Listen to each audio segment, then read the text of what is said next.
இப்போ ஒரு போலீஸ் வந்து ஒரு வழக்கை எடுக்கல வந்துட்டு அதை வந்து சரியா விசாரிக்கல அப்படின்னா உண்மையிலேயே கைது பண்ற சொல்லக்கூடிய அளவுக்கு வந்து சட்டம் இருக்கா சார்? ஒரு இல்ல நான் என்ன காவல்துறை சொல்றேன், அதிகாரிகளே கைது இது வந்து பண்ணலாமா? ஒரு சாதாரணமான சண்டை கேஸ். இதுக்கு நீதிபதிகள் இவ்வளவு வந்து மெனக்கெடுக்க வேண்டிய அவசியம் என்ன? இதோட பெரிய பெரிய வழக்குகள் இருக்கு. அடுத்தவன் சுட்டு ஆட்டைய போட்ட வழக்குகள் இருக்கு.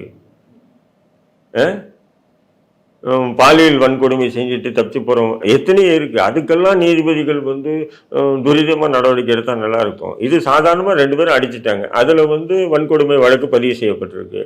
அப்படி இருக்கும்போது வன்கொடுமை வழக்குக்கு அவங்க வந்து என்ன பண்ணுவாங்க, எதிர்த்தரப்பு வந்து எஸ்கேப் ஆகிட்டு இருந்தாங்கன்னா காவல்துறை என்ன பண்ணுவோம், சாதாரண சண்டை கேஸு, எங்கே தலைமறைவாக இருக்கானுங்க, ஏபி வாங்கிக்குவானுங்க அப்படின்னு சொல்லி தான் பார்ப்பானுங்க. ஏன் இவங்களை உடனே நீ கைது பண்ணல அப்படின்னு சொல்றதெல்லாம் பார்த்தா ஒரு விசித்திரமாக இருக்குது. பட்டியலின மக்களுக்கான ஆதரவு அப்படின்ற ரீதியில் அப்படி சிந்திக்கிறாங்க. இல்லை, நீங்கள் பட்டியலின மக்களுக்கு நம்ம எதிராக பேசுகிறவங்க இல்லை. பட்டியலின மக்களுக்கு அந்த எஸ்சி எஸ்டி பிரிவில் வந்து உண்மையிலே பாதிக்கப்பட்டிருந்தால் அவங்களை கைது பண்ணணும். ஆனால் எஸ்சி எஸ்டி பிரிவு வந்து இன்றைக்கி நிறைய வந்து மிஸ்கைட் பண்ணுறாங்க. தங்களுடைய சுயநலத்துக்கெல்லாம் வந்து அதை பயன்படுத்துகிறாங்க.